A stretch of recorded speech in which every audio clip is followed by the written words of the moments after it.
भोईर, शोभाताई तालेकर, शेखर बबनराव चिंचवडे, तसंच प्रभाग क्रमांक 17 चिंचवड, केशवनगर, तानाजीनगर इथले उमेदवार पूजाताई प्रशांत अज्ञान, ज्योतिताई सचिन निंबाळकर, अनंत सुभाष कोराळे, अश्विनी गजानन, सर्व जमलेले माझे प्रतिष्ठित नागरिक, सर्व उपस्थित लाडक्या बहिणी, पत्रकार, माझ्या तरुण मित्रांनो, तुमच्या माझ्या महाराष्ट्रामध्ये 29 ठिकाणी महानगरपालिकेच्या निवडणुकीचा प्रचाराची रणधुमाळी चालू आहे. आपली पिंपरी चिंचवड महानगरपालिका याची ओळख कष्टकऱ्यांची नगरी, उद्योग नगरी, आणि या नगरीनं मला राजकीय जीवनाला सुरुवात करत असताना खासदार म्हणून संधी दिली.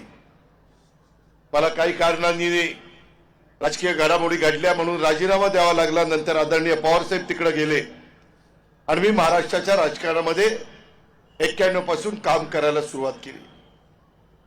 नवीन पिढी आता बरीचशी समोर माझी बसलेली आहे. शमीमताई पठाण आणि इतर मान्यवर त्या काळामध्ये माझ्या बरोबर काम करायच्या, त्याही वडीलधारी इथं आहेत. आणि त्यावेळेस मी ठरवलेलं होतं की या शहराचा आपण सर्वांगीण विकास करायचा. हे शहर हे सर्वांना आपलंसं वाटलं पाहिजे. या शहरातली लोकांना इथंच सगळ्या सुविधा मिळाल्या पाहिजेत जे पुण्यातल्या लोकांना मिळतात. अशा प्रकारचा प्रयत्न माझ्या मायमाऊलींनो, माझ्या लाडक्या बहिणींनो, माझ्या बांधवांनो आम्ही सगळ्यांनी करायचं ठरवलं. मला शहरांनी साथ दिली, नागरिकांनी साथ दिली.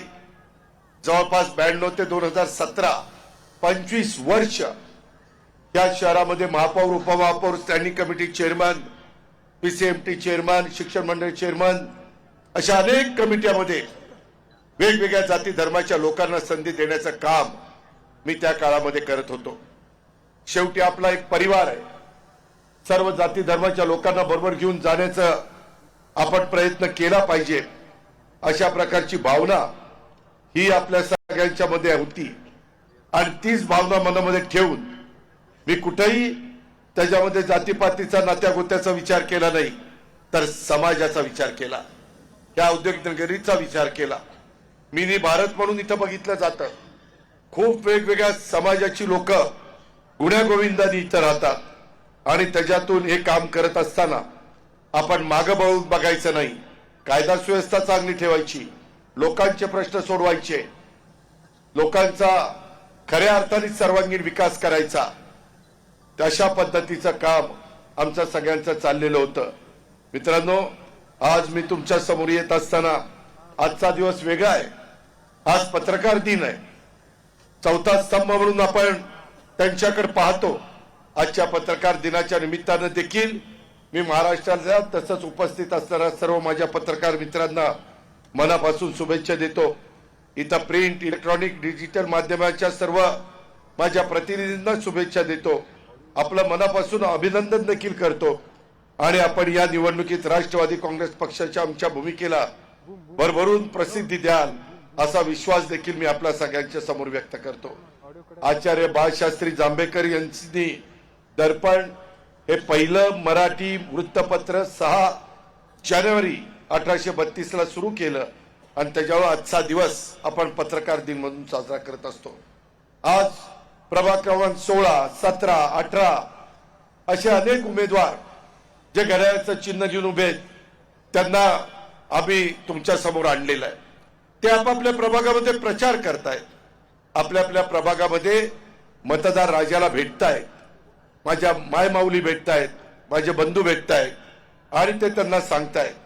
मित्रांनो, आज मामुर्डी, किवळं, रावेत, गुरुद्वारा, वालेकरवाडी मधील प्रभाग क्रमांक 16 मधील हे जी काही आमची श्रेया अक्षय तरस गायकवाड, जयश्री मोरेश्वर भोंडवे, आशा तानाजी भोंडवे आणि मोरेश्वर महादू भोंडवे या चौघांना आपण घड्याळाच्या चित्राच्या शेजारचं बटन दाबून प्रचंड बहुमताने विजयी करावी अशी विनंती करण्याकरता मी आलेलो आहे. त्याचबरोबर आमचे दळवीनगर, बिजलीनगर, चिंचवड नगर, वालेकरवाडी मधील प्रभाग क्रमांक 17 आमच्या मनीषा राजेश अरसूळ, भाऊसाहेब सोपानराव भोईर, शोभा तानाजीराव वालेकर आणि शेखर बबनराव चिंचवडे या सर्वांना देखील घड्याळाच्या चित्राच्या शेजारचं बटन दाबून आपण प्रचंड बहुमताने विजयी करावं अशी माझी आपल्याला विनंती आहे। तसंच माझ्या प्रभाग क्रमांक 18 मध्ये चिंचवड गाव ही सगळी गावं होती एकेकाळी, ही अनेक गावं एकत्र करून नगरपालिका झाली। डॉक्टर गारे म्हणून त्याचे नगराध्यक्ष होते। नंतर मग ही गावं अजून आपण जवळची घेतली आणि महानगरपालिकेमध्ये रूपांतर केलं। अशी या खंडातली सगळ्यात श्रीमंत महानगरपालिका ही आपली पिंपरी चिंचवडची ओळख। त्या चिंचवड, केशवनगर, तानाजीनगर या परिसरामध्ये आपण पूजाताई प्रशांत अज्ञान, ज्योतिताई सचिन निंबाळकर, अनंत सुभाष कोराळे, अश्विनी गजानन चिंचवडे या आपल्या सहकार्यांना तिथं उमेदवारी दिलेली आहे। त्यांचंही चिन्ह घड्याळ आहे। त्या घड्याळाच्या चिन्हावर शिक्का मारून या माझ्या सहकार्यांना आपण प्रचंड बहुमताने विजयी करावं अशा प्रकारची मी आपल्याला सगळ्यांना विनंती करायला आलेलो आहे। मित्रांनो, मी मुद्दाम नुसतं 2017 ते 2026 9 वर्ष झाली ज्यांची सूत्र आज राज्य या पिंपरी चिंचवड महानगरपालिकेमध्ये, त्यांच्या कारभाराला माझा विरोध आहे।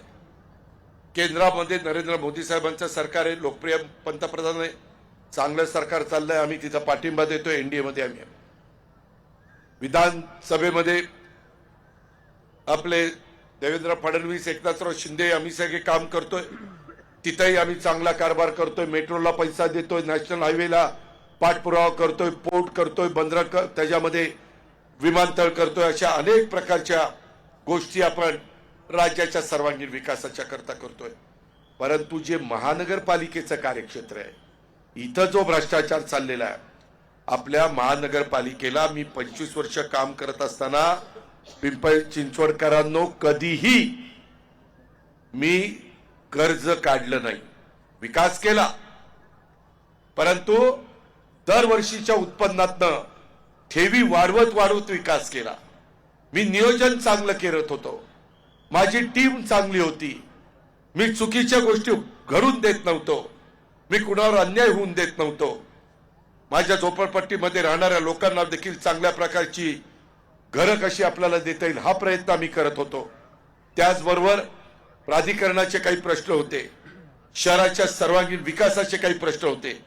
शहर वाढत असताना ह्या शहराला एकट्या पवना धरणाचं पाणी पिण्याकरता कमी पडेल म्हणून मी भामा आसखेडचं पाणी ह्या शहराच्या करता मंजूर केलं। का तर माझ्या मायमाऊली राहतात, माझ्या मराठवाडा, विदर्भ, उत्तर महाराष्ट्र, पश्चिम महाराष्ट्र, कोकण सगळ्या भागातनं नव्हे तर भारतातनं लोक इथं येतात, त्यांना कुठली कमतरता भासू नये, माझ्या इथल्या मुलांना मुलींना दर्जेदार शिक्षण मिळावं ही माझ्यासारख्या कार्यकर्त्याची भावना होती आणि त्या पद्धतीने आम्ही काम करत होतो। आता ग्रीन बॉन्ड्स या गोंडस नावाखाली 200 कोटी रुपये कर्ज रोखे काढलेले आहे। काय कारण होतं? आणि गेल्या काही वर्षात इथं 40,000 कोटी रुपये खर्च केले विकास कामाला। कुठे विकास झाला?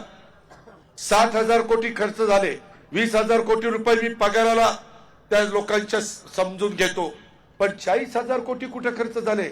दाखवा ना हे काम आणा पैसा खर्च झालेला। आम्ही तरी काम दाखवलं, लोकांनी अप्रिशिएट केलं। देशामध्ये पहिल्या नंबरची सिटी म्हणून आपले योगेश बल महापौर असताना आपल्याला बक्षीस मिळालं। अनेक सहकारी त्यावेळेस आपले नगरसेविका म्हणून काम करत होते। मित्रांनो, अलीकडच्या काळामध्ये कुठं कुठं अन्याय केला जातो। चिखलीला बघा, लोकांची घरदारं पाडली, लोकांना उद्ध्वस्त केलं। अरे ह्याच्याकरता का तुमच्या ताब्यामध्ये महानगरपालिका दिली? आज रिंग चालली, आज महानगरपालिकेच्या ठेवी मोडून खाल्ल्या। विविध विभागाचं दायित्व पिंपरी चिंचवडकरांनो आज 4,000 कोटी रुपये। कुणी द्यायचे पैसे? कुणी कर्जबाजारी केलं का? कॉन्ट्रॅक्टरची बिलं थकली।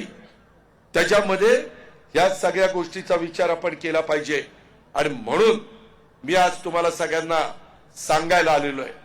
कारण जर ह्या लोकांच्या हातामध्ये तुमच्या माझ्या शहराची सूत्र राहिली तर शहराचा खेळखंडोबा झाल्याशिवाय राहणार नाही।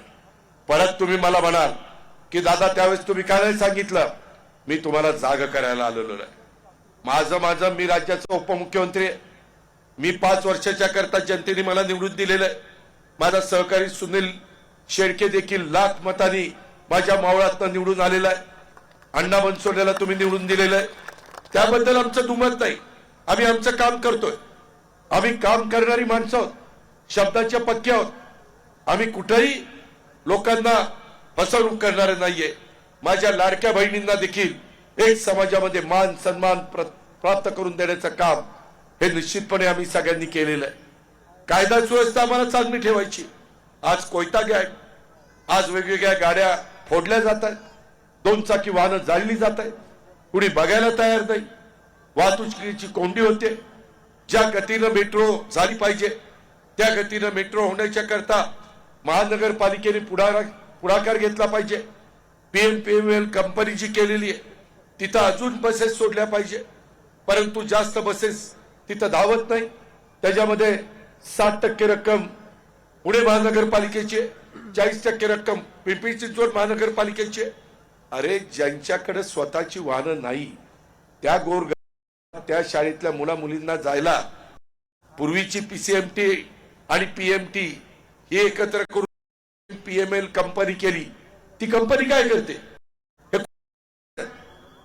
प्राधिकरणामध्ये आज काहीतरी मला कोण सांगत होतं की दादा आज आमच्या समोरच्या पार्टीने एक मेळावा झाला आणि त्याच्यामध्ये मंत्र्यांनी सांगितलं प्रॉपर्टी कार्ड देणार अशी घोषणा केली. मी आपल्याला स्वतः सांगतो की मी राज्य मंत्रिमंडळामध्ये उपमुख्यमंत्री आहे.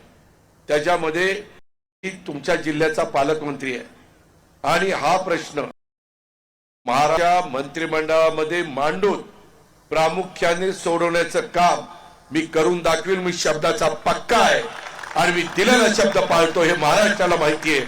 आणि त्याच्यामुळं जे बोलतो ते करतो हा दादाचा वादा आहे आणि तो तुमच्या समोर उभा आहे. त्याच्यामुळं माझ्या लाडक्या बहिणींनो, माझ्या बांधवांनो, त्या ठिकाणी तुम्ही मला साथ द्या. मी चांगले उमेदवार दिलेले, काही अनुभवी आहेत, काही नवीन आहेत, काही अनुभवांच्या हाताखाली नवीन लोक देखील शिकले. शेखरनी खरोखरीच खूप चांगलं काम ज्या पक्षात होता तिथं केलं. चांगलं म्हणलं जसं माझ्या इथं अमोल बालवडकरनी काम काय झाला त्याचा दोष होता. काय नाही त्याला तिकीट तुम्हाला मनात वाटेल त्याला मनात तिकीट नाकारणार असं नाही चालत. शेवटी कार्यकर्त्यांना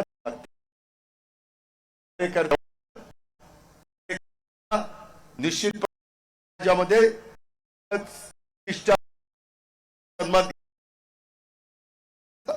हे ज्यावेळेस मला भाऊसाहेबांनी सांगितलं थांबवलं, त्यांनी माझ्यावर नाराज होऊ नये. परंतु शेखरने पक्षवाढी करता त्यांच्या दखल घेतली नाही.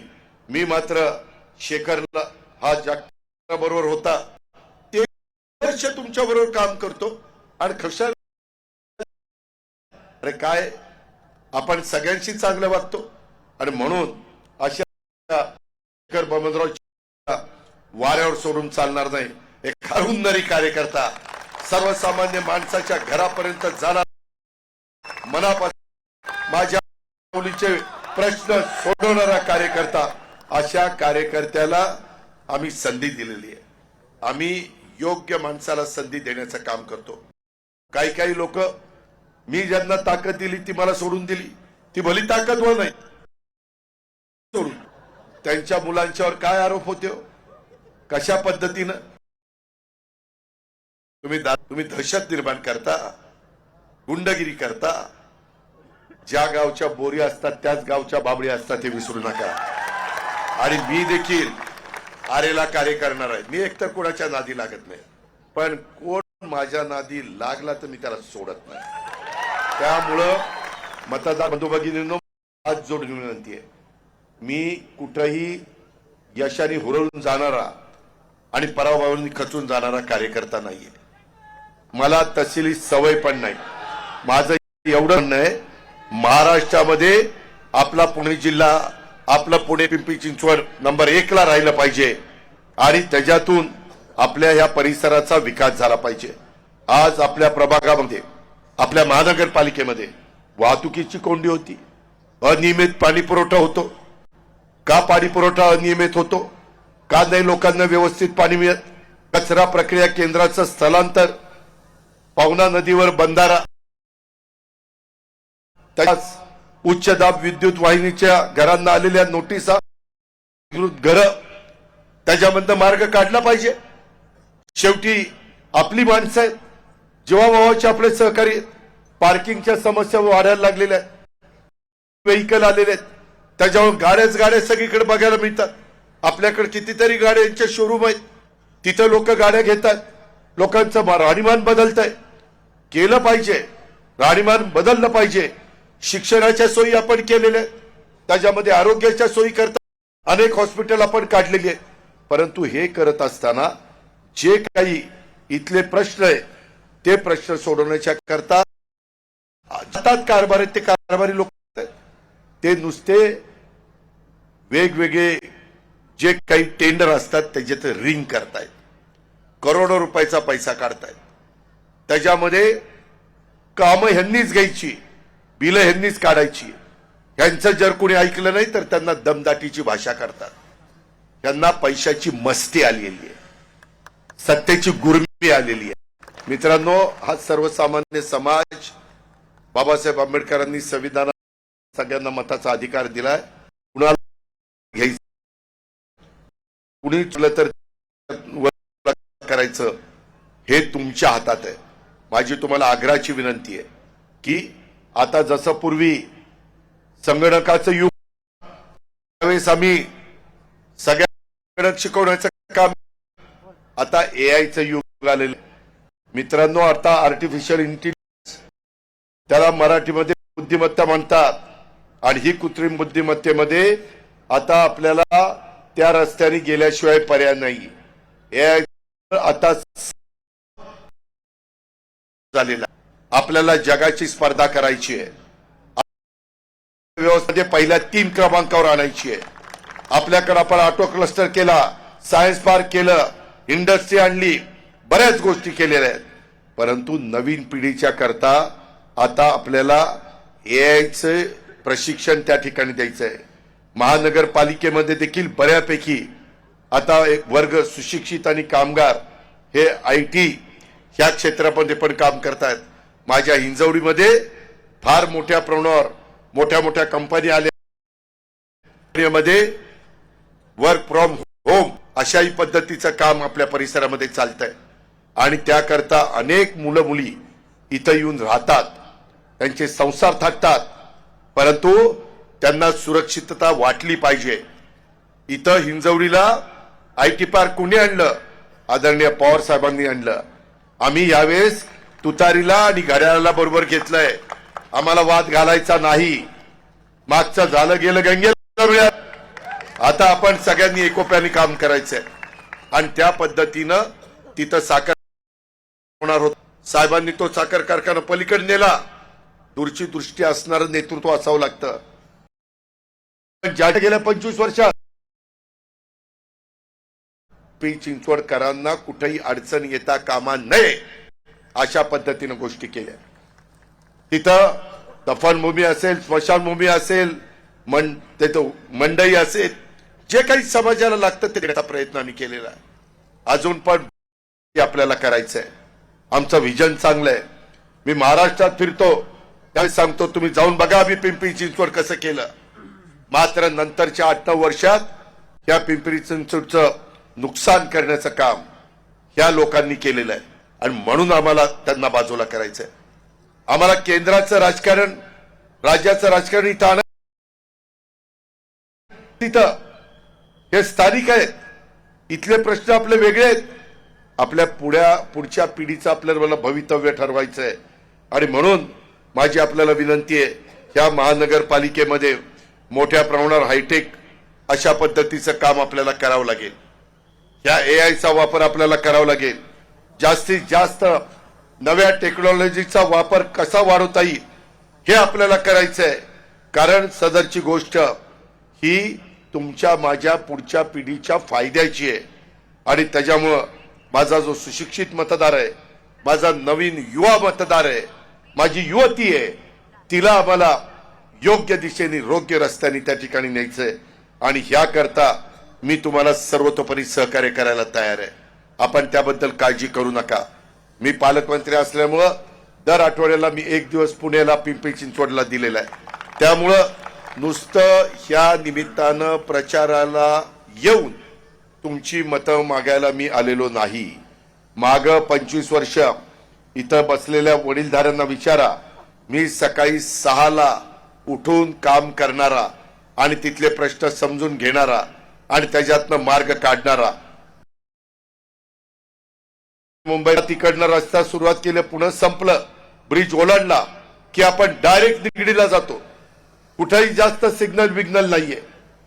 हे आम्ही केलं म्हणून आज आपल्याला त्याचा ना तशातीनं जे हे कार्य बदलले पाहिजे.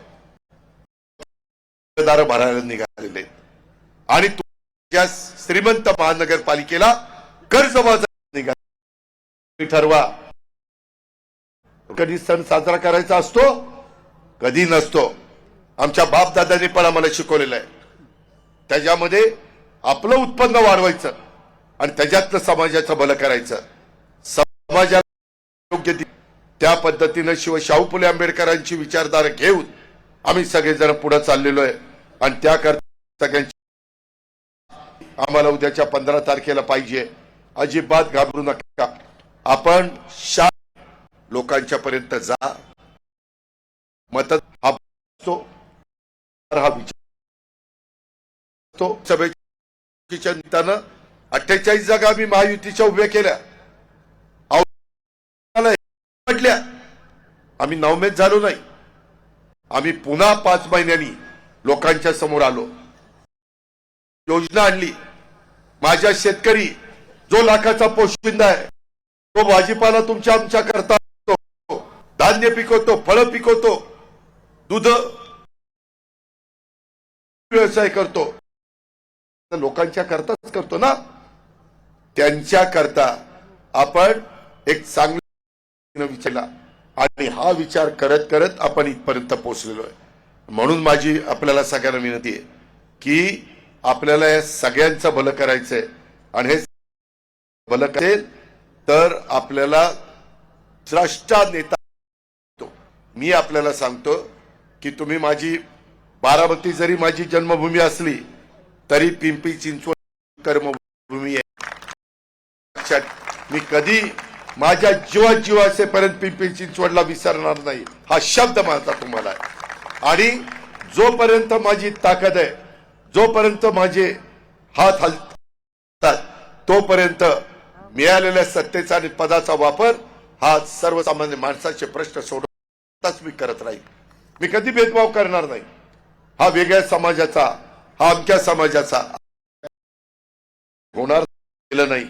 आज तुमच्या मध्ये रिंग केली जाते, दादागिरी, त्याच्यामध्ये प्रचंड नुकसान होत आहे. ते आपल्याला होऊन द्यायचं नाहीये. आणि मित्रांनो, मी माहिती काढली, माझ्याकडे सगळी माहिती आहे. अहो, ह्या लोकांनी किती खालच्या स्तरावर जावं. अहो, मधल्या काळामध्ये त्याची नसबंदी, भटक्या कुत्र्यांची नसबंदीचा कार्यक्रम हातात घेतला आणि त्याच्यात पैसा खाल्ला. यार शाणे जातात नसबंदीत भ्रष्टाचार कुत्र्यांच्या. ती कुत्री काय म्हणत असेल, त्याचा विचार कधी केलाय का? या पद्धतीचा कारभार चाललेला आहे. अहो, पंतप्रधान आवास योजनेच्या प्रकल्पात भ्रष्टाचार केला, त्याच्यामध्ये निविदा वाढवल्या. स्मार्ट सिटी, त्याच्यामध्ये भ्रष्टाचार केला. अहो, आमच्या गोरगरिबांच्या मुलांना चांगल्या शाळेमध्ये जाण्याच्या करता त्यांच्या आई वडिलांची ऐपत नसते म्हणून ते महानगरपालिकेच्या शाळेमध्ये टाकतात.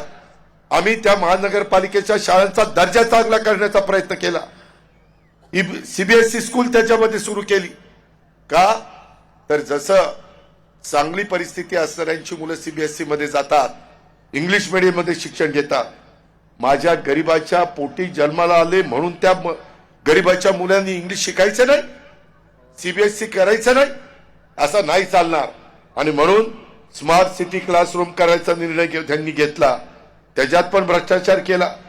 वर्ग खोल्यामध्ये प्रति टीव्ही बसवायचं काढलं 1.5 लाख रुपयाचा आणि व्हीयू कंपनीचा 65 इंची टीव्ही बसवला, त्याची किंमत 55,000 आणि टेंडर दिले 1.5 लाखाचं.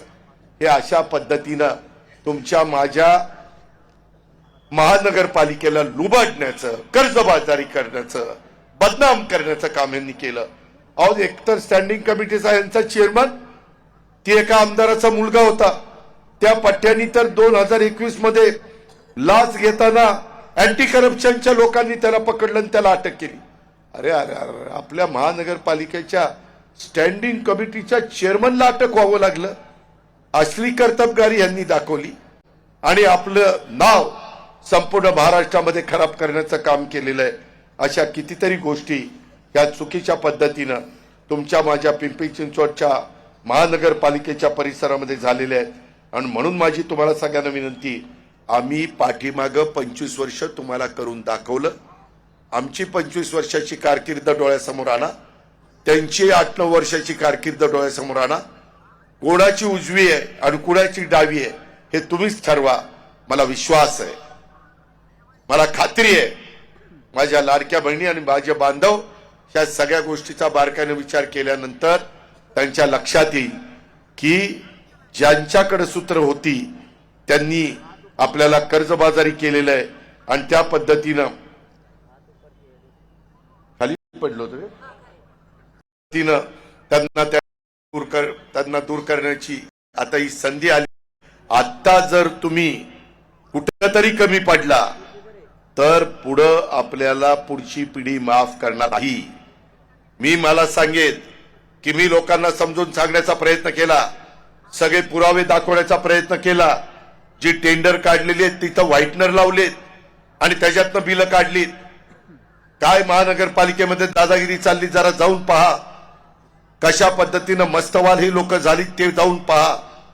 काही लोकांना फोडण्याकरता काय प्रलोभनं दाखवली, कशा पद्धतीनं कुणाला वेगवेगळ्या डिपार्टमेंटचा धाक दाखवून जे काही राजकारण, कधी आमच्याकडे पण केंद्रातली सत्ता होती, राज्यातली होती, जिल्ह्यातली होती, तालुक्याची होती, गावची होती, सगळी सत्ता आमच्याकडे होती.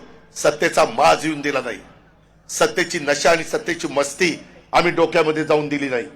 ही गोष्ट पिंपरी चिंचवडकरांनो लक्षामध्ये घ्या. हा बाहेरचा, हा गावचा असाही भेदभाव आम्ही केला नाही. ज्याच्यात कर्तृत्व आहे, ज्यात नेतृत्व आहे त्यांना संधी देण्याचं काम आम्ही केलं. अनेकांना, अनेक समाजाला तिथं प्रतिनिधित्व देण्याचं काम केलं. आणि म्हणून माझी तुम्हाला सगळ्यांना आग्रहाची, नम्रतेची, कळकळीची विनंती आहे की बाबांनो, आपल्याला आता पुन्हा एकदा ह्या शहराला देश पातळीवर पहिल्या क्रमांकाचं शहर घेऊन जायचंय. परंतु त्याकरता माझ्या विचाराची माणसं तुम्ही निवडून दिली तर ते शक्य होणार आहे. तुम्ही म्हणाल कसं, तर ते असं, मी त्यांना सांगितलं हा ठराव करा तर ते करू शकतील. 25 वर्ष मी दिलीप बंडांना आणलं, मी त्या ठिकाणी तुम्हाला आशिष शर्माला आणलं, राजेश पाटलांना आणलं, श्रीकर परदेशींना आणलं. चांगले चांगले अधिकारी मी घेऊन यायचो आणि त्यांच्याकडनं कामं करून घ्यायचो. आणि माझ्या महापौर, उपमहापौर, स्टँडिंग कमिटी चेअरमन, सभागृह नेता, सगळे ज्या काही माझ्या लाडक्या बहिणी आणि माझे बांधव असायचे त्यांना सांगायचो हे ठराव करून द्या.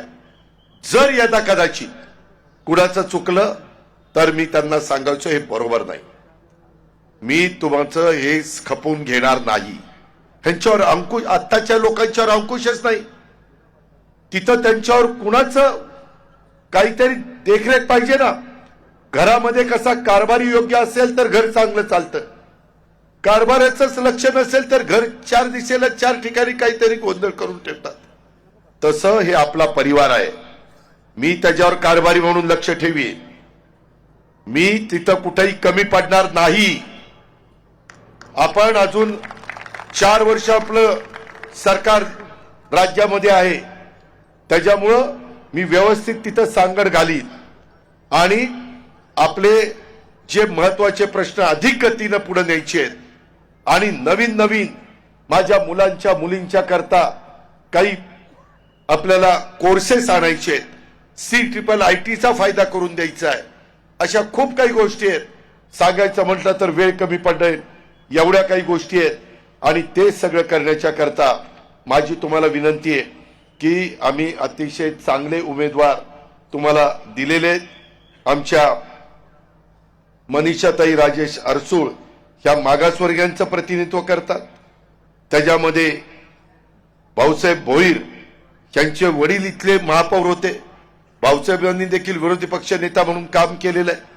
मागच्या वेळेस भाऊसाहेबाला त्या ठिकाणी अपयश आलं. आम्ही पुन्हा एक अनुभवी माणूस म्हणून भाऊसाहेबाला संधी दिलेली आहे. आमच्या शोभाताई तानाजी वालेकर या सर्वसाधारण महिलांचं प्रतिनिधित्व करतात.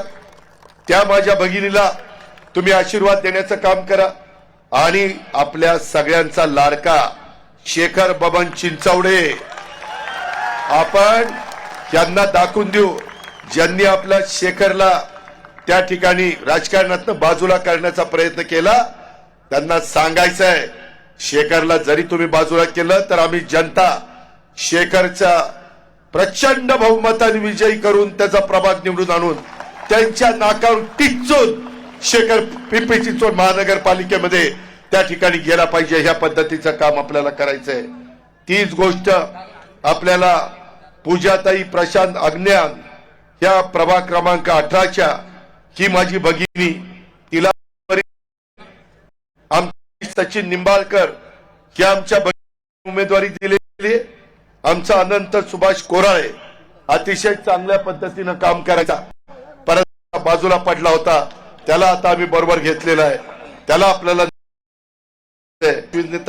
चिंचवडे पाटील ह्या आपल्या एका भगिनीला तिथं आपल्याला संधी द्यायची. अशा पद्धतीनं तुम्ही बघा, सगळे योग्य उमेदवार तुम्हाला देण्याचं काम आम्ही त्या ठिकाणी केलंय. तसंच मागासवर्गीयामध्ये प्रतिनिधित्व करत असणारी श्रेया अक्षय तरस गायकवाड ही माझी भगिनी आहे, अतिशय तरुण आहे. मी तुम्हाला सांगितलं नवीन चेहऱ्यांना पण आम्ही संधी देतो. हा बघा नवीन चेहरा, उद्याच्याला ही तिथं शिकेल, आम्ही तिला शिकू. मी यांचं प्रशिक्षण यशदामध्ये घेईन, काळजी करू नका. मी नुसती मतं मागायला आलो नाही. यांना कामं कशी करायची, लोकांचे प्रश्न कसे सोडवायचे, लोकांना आपलंसं कसं करायचं, लोकांना हेलपाटे मारायला लावायचे नाही, ह्या सगळ्या गोष्टी मी सांगेन. आमच्या जयश्री मोरेश्वर भोंडवे ही आमची भगिनी, हिला आम्ही संधी दिलेली आहे. तिचा जरा चिन्हाचा प्रश्न निर्माण झाला होता, परंतु कोर्टाने न्याय दिला आणि घड्याळ तिला मिळालं. काल परवाच निर्णय झाला. आपण खोटं करत नाही, करतो ते खरंच करतो, वाजून करतो. आपलं नाणं खणखणीत आहे असं तसं नाहीये. तसंच आमची आशा तानाजीराव भोंडवे ही माझी भगिनी, तानाजीरावांनी पण अनेक वर्ष आपल्या बरोबर काम केलंय. त्या भगिनीला आम्ही तिथं संधी दिलेली आहे. आणि आपला मोरेश्वर महादूप भोंडवे ह्याला आपण संधी दिलेली आहे. ह्याला पुढे आमदार व्हायचे, पण पहिलं आता या नवरा बायकोंना पहिलं नगरसेविका करू आणि मग आमदारकीचं शिकवायचं काय ती शिकवतो आणि मग पुढे त्याचा काय विचार करू. मित्रांनो, गमतीचा भाग जाऊ द्या, परंतु ही सगळी माझी जीवाभावाची सहकार्य. हे कुठंही मी यांना मत तुम्हाला मागतोय, तुमच्या विश्वासाला एक देखील माझी बहीण किंवा माझा भाऊ तडा जाऊन देणार नाही, हा देखील माझा शब्द आहे. ती जबाबदारी आमची, कारण साधू संतांच्या शिकवणीतनं आम्ही पुढे गेलेलो आहे. परवाच आमचा सुनील शेळके काय समाज जमला होता. 5 दिवस नवीन वर्षाचं स्वागत विठ्ठल हरिनाम सप्ताहाच्या निमित्तानं तिथं चाललेलं आहे. रोज 25, 30, 40 हजार समाज तिथं जमतोय. आणि नवीन पिढीला देखील साधू संतांचे विचार ऐकवण्याचं काम तिथं होतंय. कारण व्यसनाधीन होऊन लोकांचं भलं होत नाही, साधू संतांच्या विचारानेच, वारकरी संप्रदायानेच तुमचं माझं भलं होतं. त्या पद्धतीचं काम आमचं चाललेलं आहे. माय माऊलींनो, लाडक्या बहिणींनो, आम्ही तुम्हाला कुठेही असुरक्षित ठेवणार नाही. कुठेही तुम्हाला तुमचा कमीपणा होईल असं कुठलं काम होऊन देणार नाही. तुम्ही आमच्या पाठीशी उभं राहा. मी तुम्हाला कुठलाही प्रसंग रात्री 12ला जरी झाला तर रात्री 12ला मी तुमच्या पाठीशी उभं राहील आणि तुम्हाला सुरक्षित करण्याचं काम करीन. या पद्धतीचं काम आपण पिंपरी चिंचवडच्या मध्ये जी 8-9 वर्ष आपली जी काही बदनामी झाली, आपल्या भ्रष्टाचार झाला, आपल्या इथं जो कर्जबाजारीपणा आपल्यामध्ये करण्यात आला, त्याला दूर करण्याचं काम आपल्याला करायचं. ती धमक आणि ती ताकद आमच्या सगळ्यांच्या मध्ये आहे. शहरातील अनधिकृत बांधकाम नियमित करण्याच्या संदर्भातले प्रश्न, आरक्षण विकसित झालं नाही ते करण्याचे प्रश्न, ब्लू लाईनच्या बाबत नव्याने सर्वेक्षण करण्याचा प्रश्न, पवना नदी लगत 18 मीटर रस्ता पूर्ण करण्याच्या संदर्भातलं काम, नदी प्रदूषण वाढतंय, पर्यावरण देखील त्याचा समतोल बिघडतोय, ते आपल्याला दुरुस्त करायचंय. पिण्याचं पाणी दूषित होत आहे, ते आपल्याला स्वच्छ निर्मळ पाणी द्यायचंय. डीपी मध्ये जो प्रचंड भ्रष्टाचार झालाय तो भ्रष्टाचाराला दूर करायचा आहे. रिंग रोडचं आरक्षण टाकून अनेकांचे संसार रस्त्यावर आणण्याचं काम झालेलं आहे, त्याच्यात आपल्याला मार्ग काढायचा आहे. रस्ते अतिक्रमण सोडवायचे. माझ्या महिलांचा सुरक्षित प्रश्न करता आपल्याला शहरभर सीसीटीव्ही यंत्रणा आणि इतर सुरक्षा यंत्रणा द्यायची आहे. नागरी समस्यांचा प्रश्न ऐरणीवर आलेला आहे, तो आपल्याला सोडवायचा आहे. आणि या शहरातील जो भ्रष्टाचार गेले काही वर्ष चाललेला आहे, त्या भ्रष्टाचाराचा आका तो आपल्याला संपवायचा आहे. त्या आकाला आपल्याला त्याची जागा दाखवायची. ते काम करण्याच्या करता आपण सगळ्यांनी आम्हाला साथ द्या, हीच आग्रहाची, नम्रतेची, कळकळीची विनंती करतो. आणि प्रचंड उपस्थित राहिल्याबद्दल आपल्याला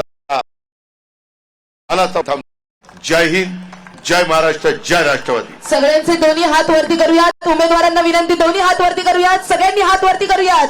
कारण